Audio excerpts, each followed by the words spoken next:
Yuck, a Love Story by Don Gillmore. Austin Grouper had a brown dog named Frisco, a best friend named Sternberg, and a red bicycle. His life was full. One day, a new family moved in next door. They have a girl who's your age, Austin's mother said. Her name is Amy. Yuck, Austin said. Why don't you go over and welcome her to the neighborhood, Miss Grouper said. Austin walked over and knocked on the door. Amy answered. She had curly blonde hair and freckles on her nose, and her shoes had small bows on them. The Tyrannosaurus Rex has 50 teeth, Austin told her. It is the most feared predator on Earth. My name is Amy, Amy said. It mostly eats girls with freckles, Austin added, and went back to his house. He phoned his friend Sternberg. A girl moved in next door, Austin told him. She doesn't know anything. The next day, Austin dressed up as his favorite superhero, Impossible Man. He went over to Amy's house and tried to use his X-ray vision to see through her front door. He stood there for 2 hours, then finally rang the bell. Amy answered.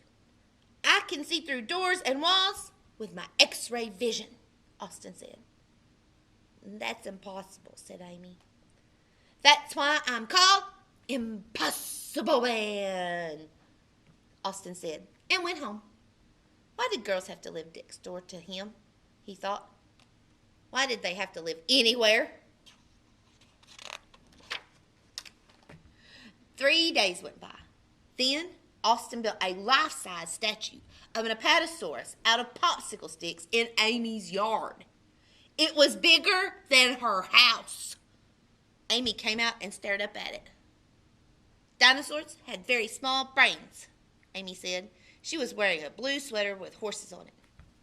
So do you, Austin told her, and went home. Austin's friend Sternberg came over. She's yucky, Austin told him. Who is? Sternberg asked. Amy, Austin said. Amy, Amy, Amy. After Sternberg left, Austin stared at the moon, which looked like it was made out of cheese. The next day, a card came in the mail. It was an invitation to Amy's party. Isn't that nice? Austin's mother said.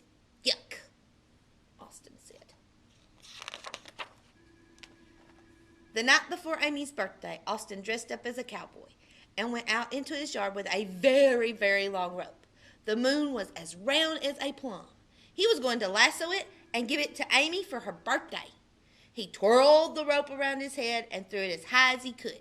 It came down and landed on Frisco. After 3 hours, he snagged a seagull. He twirled the rope around his head one more time and threw it as high and as far as he could.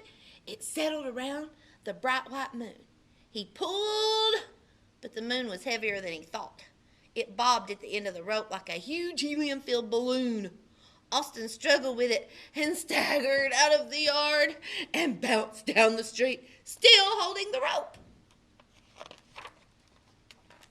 As he tried to pull the moon closer, the rope got hooked on a truck heading east. By the time Austin unhooked himself, he was out in farm country, still wrestling with the moon, leaping through a field, trying to avoid the cows. Then the rope caught on a train heading south, and Austin was halfway to Mexico before he wriggled free. He pulled the moon a little closer, then it snagged on an airplane flying west. Then he dropped onto a boat sailing north. By the time he got back home, Austin had been to 22 countries.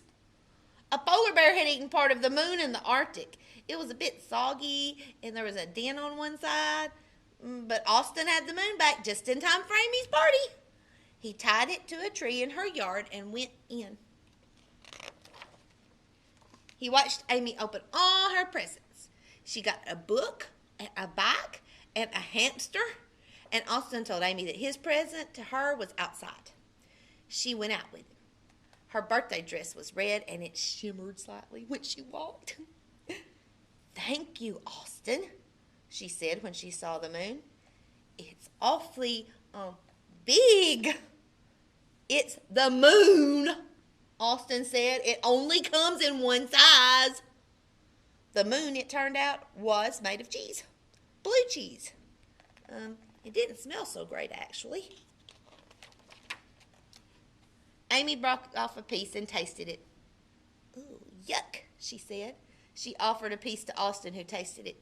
"Yuck," he said. "Let's go eat some cake, Austin," she said. And they did. The end.